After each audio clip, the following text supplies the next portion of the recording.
24 లేదా 25లో డిగ్రీ లేదా బీటెక్ చదివారా? సాఫ్ట్‌వేర్ జాబ్ కోసం ఎదురు చూస్తున్నారా? అయితే కోడ్ జ్ఞాన్ 100 డేస్ కోర్సులో చేరండి. జాబ్ సాధించండి.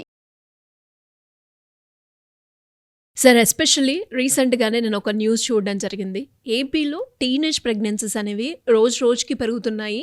అండ్ ఒక్కొక్క ఏరియా వైస్ కూడా చూస్తే వీళ్ళ పర్సెంటేజ్ చాలా ఎక్కువగా ఉన్నాయని చెప్తూ ఉన్నారు. సో టీనేజ్‌లో ప్రెగ్నెన్సీలు ఎక్కువగా అవ్వడానికి గల కారణాలేంటి? ఇలా ఎందుకు జరుగుతుందంటారు? రీజన్స్ ఏవై ఉంటాయి సార్? మనం టీనేజ్ ప్రెగ్నెన్సీస్ని ఒక కేటగరైజ్ చేసుకుందాము. ఒకటేంటంటే అన్మ్యారీడ్ ప్రెగ్నెన్సీ, మ్యారీడ్ ప్రెగ్నెన్సీని మనం ఇప్పుడు అసలు డిస్కస్ చేయాల్సిన అవసరం కూడా లేదు. అన్మ్యారీడ్ టీనేజర్స్ ప్రెగ్నెన్సీ అంటే ఏదైనా టీనేజర్ అంటే బిలో ద ఏజ్ ఆఫ్ 18 మనం కన్సిడర్ చేసుకుంటాం better. Above the age of 18లో కూడా అప్ టు 25 వరకు మనం కన్సిడర్ చేయొచ్చు. But below the age of 18 అనేసరికి మళ్ళీ దాన్ని రేప్ అనేటువంటి ఒక నిర్వచనం ఇస్తారు. అబౌవ్ ద ఏజ్ ఆఫ్ 18 అనేది కొంచెం ఫ్రీడమ్ ఉంటుంది వాళ్ళకి. బట్ అప్ టు 25 మనం 22-25 మనం టీనేజ్ అంటాం. అన్మ్యారీడ్ గర్ల్స్ మెయిన్గా ఇప్పుడు ఆంధ్రప్రదేశ్ వాళ్ళ హెల్త్ సెక్రటరీ ఇచ్చినటువంటి నివేదిక తీసుకుంటే కనుక విశాఖపట్నం అన్నది అన్నిటికన్నా తక్కువ జరుగుతుంది. ప్రెగ్నెన్సీ అన్నది ఎక్కువ ఐడెంటిఫై అయింది. అండ్ కుప్పంలో ఎక్కువ అయింది, 14% అయింది అన్నారు.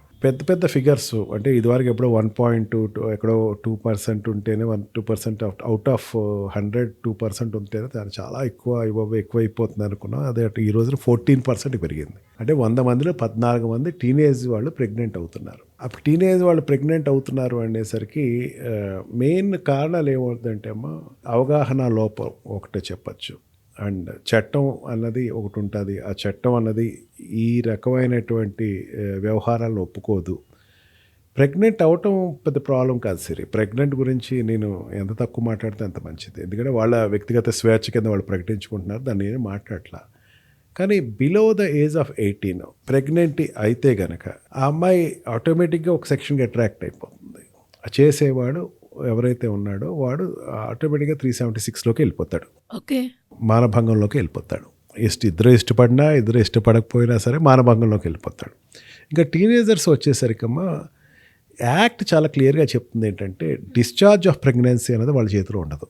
ఓకే, అంటే డాక్టర్ ఎవరైతే ప్రెగ్నెన్సీని అబార్ట్ చేయాలో వాడికి రైట్ ఉండదు. అంటే వాడు దొంగతనంగానే చేయాలి. ఓకే, లీగల్ పరంగా ఇది కరెక్ట్ కాదు. లీగల్ పరంగా యాక్సెప్టబుల్ ఈ ప్రెగ్నెన్సీ డిశ్చార్జ్ అనేది ఇద్దరు కపుల్ దగ్గర నుంచి యాక్సెప్టెన్స్ కావాలి. వీళ్ళు మ్యారీడ్ కాదు కాబట్టి వాళ్ళు వాళ్ళకి ఎంతవరకు అంటే డాక్టర్స్కి ఇచ్చినటువంటి పారామీటర్ ఏంటంటే వైఫ్ అండ్ హస్బెండ్ ఇద్దరు పర్మిషన్ తీసుకుని ఏదైనా హెల్త్ గ్రౌండ్స్, బేబీకి ఏదైనా హెల్త్ గ్రౌండ్స్ అన్నది ఇబ్బంది ఉంది, లేకపోతే మదర్కి హెల్త్ గ్రౌండ్ ఇబ్బంది ఉంటేనే మాత్రమే వాళ్ళు అబార్ట్ చేయడానికి రైట్ ఉంటుందమ్మా.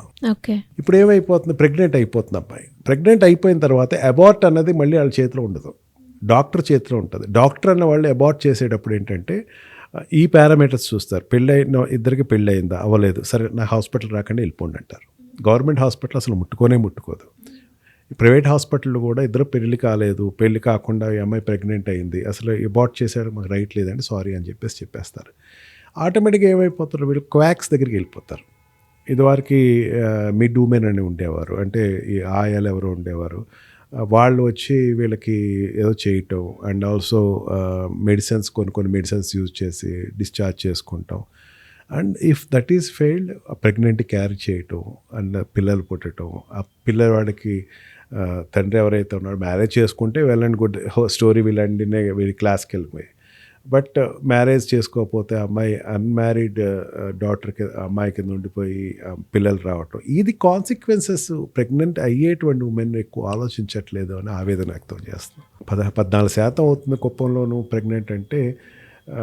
అదే అలార్మింగ్ రేట్ ఎందుకు తీసుకోవాలంటే ఖచ్చితంగా డిశ్చార్జ్ ఆఫ్ ప్రెగ్నెన్సీ అనేది వాళ్ళ చేతిలో లేదు కాబట్టి. ప్రెగ్నెన్సీ అవ్వటం పెద్ద మహత్యం కాదు. ప్రెగ్నెన్సీ అయిన తర్వాత మ్యారీడ్ వాళ్ళ గురించి మాట్లాడలే, అన్మ్యారీడ్ గర్ల్ ప్రెగ్నెంట్ అయిన తర్వాత డిశ్చార్జ్ అవ్వాలి, డిశ్చార్జ్ చేసుకోవాలి, అబార్ట్ చేసుకోవాలంటే ఖచ్చితంగా వాళ్ళ చేతిలో ఉండదు. వాడు చేసుకుంటాడా, వచ్చినవాడు ప్రెగ్నెంట్ చేసినవాడు పెళ్లి చేసుకుంటేనే నువ్వు వాడితోటి ఒక స్టెప్ లిబర్టీ తీసుకుని ముందుకు వెళ్ళావా అనేది ఈ క్వశ్చన్స్ అన్నీ వచ్చేస్తాయి కదమ్మా.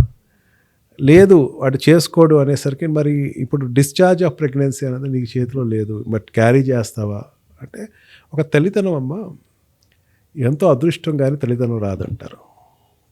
పురాణాల్లో కానీ ఇతిహాసాల్లో కానీ తల్లి అవ్వాలంటే ఒక అదృష్టం ఉండాలంటారు. బార్న్ ఉమెన్ ఉన్న వాళ్ళు ఒక శాపం కింద ఈ రోజుకి సొసైటీలో ఉంది. తల్లి అయ్యేటువంటి అవకాశాన్ని, ఆ మహత్తరమైనటువంటి గడియని, ఆ మహత్తరమైనటువంటి అవకాశాన్ని ఒక రకమైనటువంటి విలాసంగాను ఏదో ప్లెజర్ కోసమనో వాళ్ళు డిసిషన్ తీసుకుంటున్నారంటే మనకి యువతి ఎక్కడికి వెళ్తుంది అంటే at present India is shouting and raising their voice for individuality of women. ఆడవాళ్ళు సెల్ఫ్ సఫిషియెంట్ అవ్వాలి అనుకునేటువంటి రోజుల్లో ఈ స్కేల్స్ పెరుగుతున్నాయి. అండ్ అదేవిధంగా సార్, ఇప్పుడు మనం ఏదైతే ఏపీ టీనేజ్ ప్రెగ్నెన్సీస్ గురించి మాట్లాడుకుంటే ప్రజెంట్ హైదరాబాద్లో ఈ సిచ్యువేషన్ ఎలా ఉంది సార్? హైదరాబాద్లో బాగా ఎక్కువ ఉందమ్మా. ఇంకా అంటే ఏపీ వాళ్ళ ప్రిన్సిపల్స్ వాళ్ళు హెల్త్ సెక్రటరీ ఏదో రిలీజ్ చేశాడు, బులెటిన్ రిలీజ్ చేశాడు కాబట్టి మనకు తెలిసింది. అదేదో యావరేజ్ అనేది 8% ఉంది, కుప్పం అనేది 14% ఉంది, విశాఖపట్నం 3% ఉంది అని చెప్పేసి. హైదరాబాద్లో ఈ రేషియో ఎక్కువ ఉంటుందమ్మా. ఎందుకంటే హైదరాబాద్కి ఎక్కువ వచ్చేవాళ్ళు వలసదారులు ఎక్కువ మంది ఉంటారు. అనేక రాష్ట్రాల నుంచి, అనేక ప్రాంతాల నుంచి, తెలంగాణ మిగతా జోన్స్ నుంచి వచ్చేవాళ్ళు ఎక్కువ మంది ఉంటారు. ఇక్కడికి వచ్చిన తర్వాత మీకు ఒక చిన్న లైన్ గీస్తే కనుక విశాఖపట్నంలో 3.3 ఉంది. అక్కడ కూడా వలసదారులు ఉన్నారు, అక్కడ కూడా కొంచెం డెవలప్డ్ జోన్. హైదరాబాద్ అంత వలసదారులు లేరు అక్కడ. ఇక్కడికి అవకాశాల కోసం వచ్చేటువంటి అమ్మాయిల రేషియోస్ చూసుకుంటే కనుక చదువు కోసం వచ్చేవాడు ఉంటారమ్మా. హయ్యర్ స్టడీస్ కోసం ఇక్కడ బాగుంటుంది, డిగ్రీ ఇంటర్ తర్వాత హయ్యర్ ఎడ్యుకేషన్. అండ్ నెక్స్ట్ వచ్చేది ఏంటంటే కోర్సెస్ కోసం వస్తారమ్మా. ఏదైనా కోర్స్ చేద్దాం, దానివల్ల జాబ్ అనేది ఈజీ అవుతుంది అని చెప్పేసి. థర్డ్ జాబ్ కోసం వచ్చేవాళ్ళు ఉంటారు, టీనేజర్స్ ఎస్పెషల్లీ. వాళ్ళు ఎక్కడ ఉంటారంటే జనరల్గా వర్కింగ్ ఉమెన్స్ హాస్టల్స్లో ఉంటారు, లేదంటే కనుక షేర్డ్ రూమ్స్లో ఉంటారు. వాళ్ళు పేరెంట్స్ పరిధిలో తప్పుకుంటారు. పేరెంట్స్ దృష్టిలో వాళ్ళు కొంచెం బయటకు వస్తారని అర్థం. అప్పటివరకు ఏంటంటే ఆ పొదరిల్లోనూ తల్లి యొక్క సంరక్షణలోనూ వాళ్ళు ఉండేటువంటి ఆడపిల్ల ఒక్కసారి సిటీలోకి వస్తారు. సిటీలోకి వచ్చిన తర్వాత వాళ్ళు ఏమైపోద్దంటే నేను ఏది చేసినా తప్పు కాదు, నాకుండేటువంటి ఆలోచనలు, నాకుండేటువంటి కొన్ని కోరికలు నేను తీర్చుకోవాలి అనుకునేటువంటి భావన ఉన్నటువంటి వాళ్ళు పక్క వాళ్ళు బట్టి ఇంజెక్ట్ అవుతారు. వాళ్ళు డైరెక్ట్గా ఉండొచ్చు, లేకపోతే దాన్ని సప్రెస్ చేసుకుండొచ్చేమో, కానీ పక్క వాళ్ళు బట్టి నువ్వు ఎప్పుడున్నావు, సత్కాలంలో ఉన్నావు, పాతకాలంలో ఉన్నావు, తప్పేం కాదు, బాయ్ ఫ్రెండ్ ఉంటుంది తప్పేం కాదు, you can enjoy your life అని చెప్పేసి విచ్చలవిడిగా వాళ్ళని ఉండటానికి ప్రోత్సహించేటువంటి స్నేహితులు పక్కన ఉంటారు వాళ్ళు. లేకపోతే వాళ్ళని చూసి ఇమిటేట్ చేస్తారు, వాళ్ళకు ఉన్నారు నాకు లేదు, లేదంటే వలలో పడిపోతారు. ఇప్పటికీ కూడా నాకు అనిపిస్తూ ఉంటుంది, నాకు ఇద్దరు వెళ్తూ ఉంటే ఇప్పటికీ కిడ్నాపర్స్ అనుకుంటూ ఉంటాను. That person is kidnapping this girl. అంటే ఏదో రకంగా లోపరుచుకుంటున్నాడు. ఈ కొన్ని ఎడ్యుకేషన్ హబ్స్ ఉండేటువంటి జోన్స్లో ఎక్కువ మంది ఉంటారు మా వీళ్ళు. అండ్ సాఫ్ట్వేర్ డెవలప్డ్ ఏరియాలో కూడా బాగా ఎక్కువ మంది ఉంటారు. ఈ రకంగా ఏంటంటే వాళ్ళు they have to take some precautions at least. లేదు నువ్వు ఖచ్చితంగా విలాసంగా ఉందాం అనుకుంటున్నాను, ఉత్సాహంగా ఉందాం అనుకుంటున్నాను, నేను ఇక్కడ నా పరిధి దాడదాం అనుకుంటున్నాను అంటే then take some protections first. Protections తోటి ఉండు. అది కాకుండా సిటీలో, హైదరాబాద్ సిటీలో అన్లైక్ ఆఫ్ ఆంధ్రప్రదేశ్లో లివింగ్ రిలేషన్స్, లివింగ్ రిలేషన్స్ ఇక్కడ ఎక్కువ ఉన్నాయమ్మా. ఇప్పుడు లివింగ్ రిలేషన్స్ ఉండే జోన్స్లో ఏంటంటే ప్రెగ్నెన్సీ అయ్యేటువంటి ఫాల్స్ ప్రెగ్నెన్సీ అంటారు. ప్రెగ్నెన్సీ అంటే మన న్యాచురల్ ప్రెగ్నెన్సీ అనద్దు, మనం దాన్ని ఫాల్స్ ప్రెగ్నెన్సీ అంటారు. పొరపాటున వచ్చేసిన ప్రెగ్నెన్సీ. ఆ రకంగా ఫాల్స్ ప్రెగ్నెన్సీ వచ్చే అమ్మాయిలు ఎక్కువ మంది ఉంటారు. ప్రెగ్నెన్సీ వచ్చిన తర్వాత డిశ్చార్జ్ చేయించుకుంటానికి నరకం చూస్తారు వాళ్ళు. ఏంటంటే ఒక రకమైన సైకలాజికల్ ట్రామాలోకి వెళ్ళిపోతారు. వాడికి ట్రామా, ఈ అమ్మాయికి ట్రామా.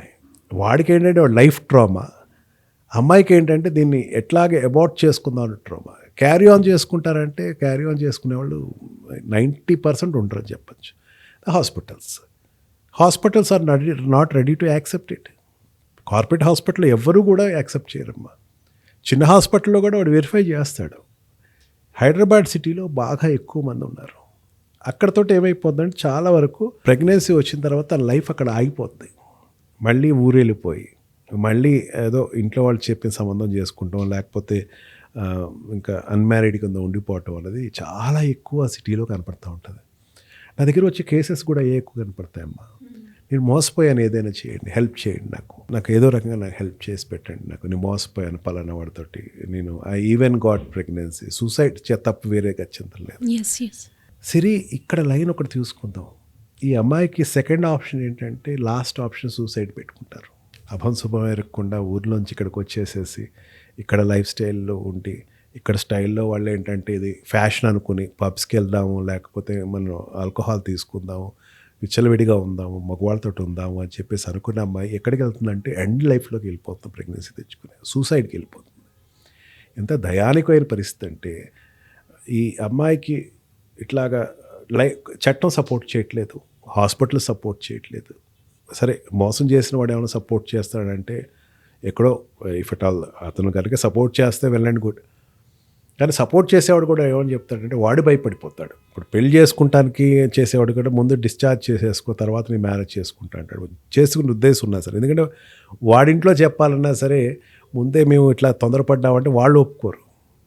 ఏ రకంగా చూసుకున్నా సరే ఈ విషయంలో మాత్రం ఒక ఎత్తు ఆడవాళ్ళు జాగ్రత్త పడటం మంచిది అనిపిస్తుంది శ్రీ నాకు. డెఫినెట్గా సార్, మీరు అన్నట్టుగానే. అండ్ చిన్న వయసులో కనుక ప్రెగ్నెన్సీ తీసుకోవడం వల్ల మనము లీగల్ పరంగా మాట్లాడుకున్నా, హెల్త్ పరంగా మాట్లాడుకున్నా అన్ని రకాలుగా డ్యామేజ్ తప్ప ఎలాంటి ప్రయోజనం అయితే లేదు. ప్రతి ఒక్కరు కూడా జాగ్రత్తలు తీసుకోవాలి. అండ్ ఎస్పెషల్లీ ఇలాంటి సిచ్యువేషన్ ఫేస్ చేయకుండా ఉండడమే చాలా మంచిది.